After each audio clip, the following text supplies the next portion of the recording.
How you doing? Yep, back again. Um, this is kind of off topic. This is just a little story time. How about that? We'll just go with story time. Um, it's about the urge to want to have a beer, to have a drink. See, when I first got back into town, and my buddies and I got together, let me tell you, oh, did we ever? My best friend, he loves that hard whiskey, and yeah, Southern Comfort, boy, we had a few of them.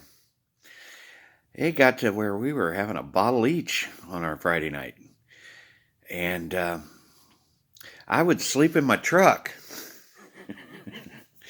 and during the warmer months, and then in the winter, he had me come in there and sleep, and but father didn't care so much for that. He got me. He got me good. One night, went in and slept on his couch, buddies, and I woke up on his front porch on his couch in my skivvies. Did not remember going there. Did not remember taking my pants off and sitting laying there on that couch. I realized right there and then, you know what? This is getting out of control. And I had a couple other things that went down, and I was like, no, no.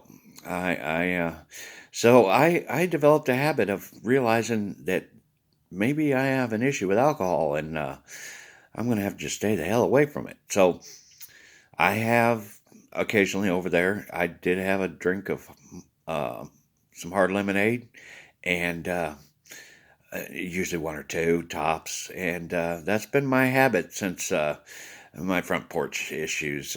You know, when you realize something like that in your life, you need to make changes, and I made them. I hope you do too, because he will make you do stupid ass stuff uh, if you're getting out of control.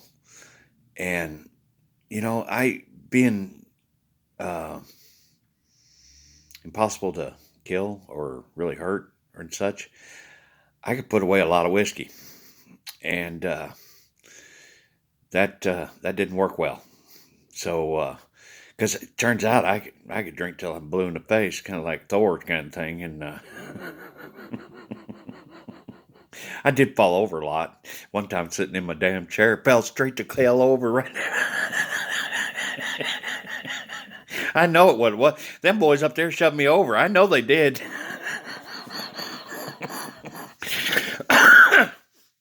But yeah, if you fall over in your chair while you're sitting down, you probably got a problem. It's something you might want to look at. Okay, I knew I did, and so I made a course correction, and I don't have much alcohol in my life anymore, and that's okay. I to be honest with you, the same thing with weed. I had a awesome Thanksgiving last year, and I got a little wild then. Wow, because see what you guys don't realize is last Thanksgiving is when all this started really crazy, and yeah, I would smoke, and wow, was we connected while I was high. I'm telling you, me and the father was like, phew, I had a major connection with him. And he loved it. He thought it was funny as hell. But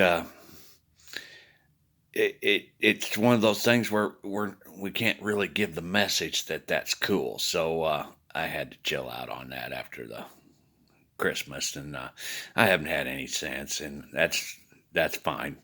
Because to be perfectly honest with you, it's not what we're here for. It's a release. It's a way to um, find a happy that you can't really get out of your heart yet because you haven't really figured out what it meant to be a Christian. And so I was given those times to give you guys the example of, you know, some of you may choose to smoke marijuana, and that's fine. It's as long as you keep it in perspective. It's a great meditation medicine, and doctors really do need to prescribe it for some because, believe it or not, this can't kill God thing really did put some anxiety in this friggin' body that I'm living in.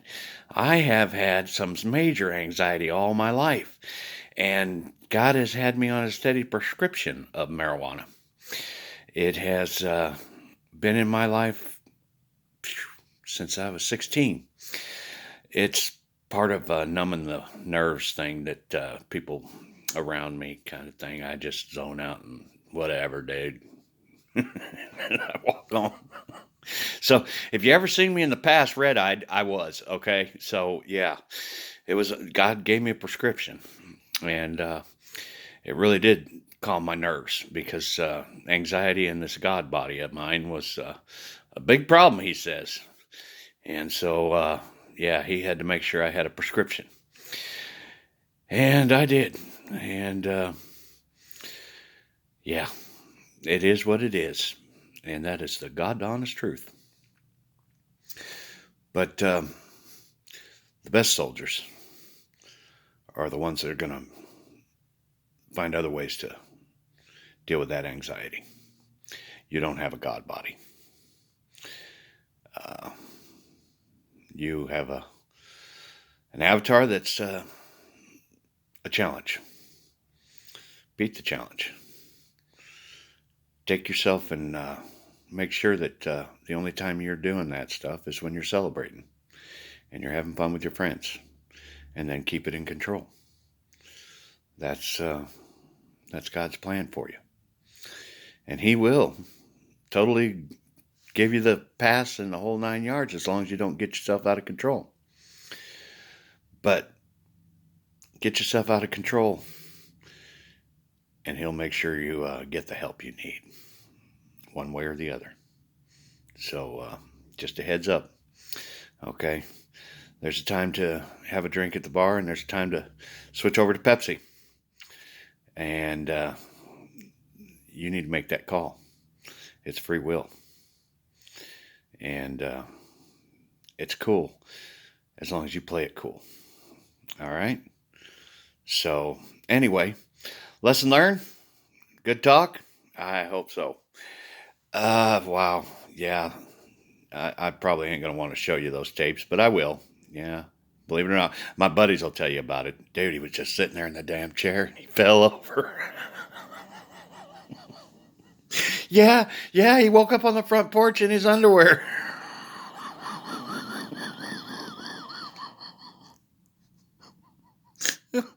Yeah. Yeah, I learned my lesson. And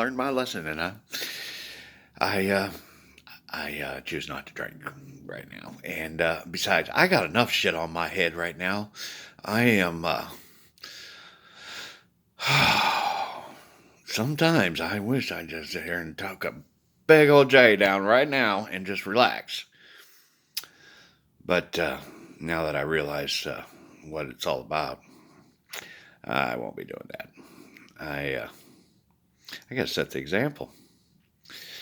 After all, if I'm expecting my soldiers to do it, I should be able to do it, even if I do have a damn God body that's pissed off and aggravated and agitated and anxiety and every damn thing else. I take it out on my video phone. Yeah, that's how. Kind of explains why I'm kind of nuts, doesn't it? Mm-hmm.